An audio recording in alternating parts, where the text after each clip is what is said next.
केन्द्रापड़ा जिलार पूर्व पुरातन सरकारी उच्च प्राथमिक विद्यालय टी राजकनिका ब्लॉकर अंतिम ग्राम पंचायत कहुवा हाटसाई गाँवर यह विद्यालयटी 107 वर्ष पदार्पण करथिले मध्य सरकारी स्तर में आज जाए कौन क्रीड़ा प्रतियोगिता नाचगीतर प्रतियोगिता किंबा अन्य कौन सांस्कृतिक कार्यक्रम होबार नजर नहीं।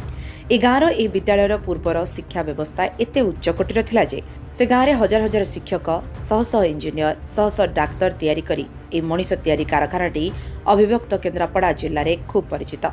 जेतेबेले से शिक्षानुष्ठान 107 वर्ष पर वार्षिक महोत्सव पालन करा जाउछि, छोट छोट पिला माने एते आनंदित जे ताहा भाषा रे तुलना करबा कष्टसाध्य। तेणु से गाँ पाई निश्चित भावे यह एक अभिनव प्रचेष्टा कहले ठीक हेब। अनेक प्रधान शिक्षक जाइछन्ति, केते कमिटी जाइछि, हेले एबेकार प्रधान शिक्षक विजय प्रधान तांको सह शिक्षयित्री मामा सिंह स्कूल सभापति कल्पतरु बेउरिया ग्रामवासी माने शाबाशी दैछन्ति।